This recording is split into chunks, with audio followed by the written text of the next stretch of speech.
Hey, what's up mga kaballers? Maligayang pagbabalik sa aking channel. Halina't pag-usapan natin ang balitang Walker Kessler sa Warriors trade na. Nakatipid pa si Mike Dunleavy Jr. Tara na't pag-usapan natin yan dito sa Basketball Hotshots.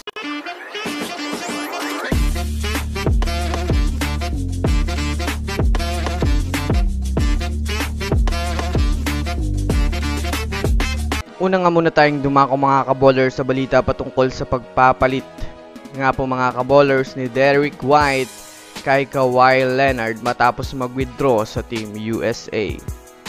Well, sa kalalabas nga pong balita mga kaballers ay nag-withdraw nga daw sa team itong si Kawhi Leonard sa kadahilan ng mas pipiliin niya nga daw mga kaballers bigyan ng oras makapag-practice sa Clippers kumpara sa team ng USA para sa Olympics. Kung susumadahin nga natin mga kaballers, mas paghahandaan niya nga po mga kaballers ang NBA para sa kanyang kupunan na Los Angeles Clippers. Kaya naman automatic na nga pong mayroon agad ipinalit na player kay Kawhi Leonard. Ito nga mga kaballers ay si Derrick White. Nakasalukuyan siya nga po ang strong candidate ngayon para sa Team USA. Kung susumadahin nga natin mga kaballers, malaki rin nga po ang maitutulong nito sa kupunan dahil na rin mga kaballers na napakasipag nga po nitong player mga kaballers pagdating sa hustle, depensa at mapapakinabangan din nga po ito sa scoring. Kaya masasabi natin na hindi naman nasayang mga kaballers ang pag-alis ni Kawhi Leonard sa Team USA.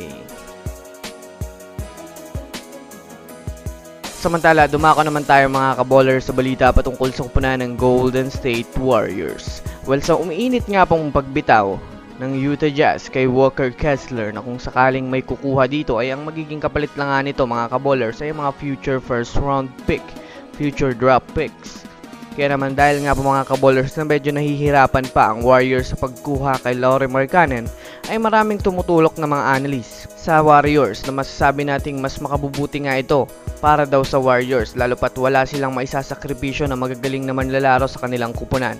Pag kinuha nga po mga kaballers ng Warriors itong si Walker Kessler ay ang maibibigay lang nga po nila ay yung kanilang unprotected future draft picks. Kaya kung susumadayin natin mga kaballers, malaking bagay nga po ito para sa Warriors mga kaballers dahil makakatipid ang kanilang general manager na si Mike Dunleavy Jr.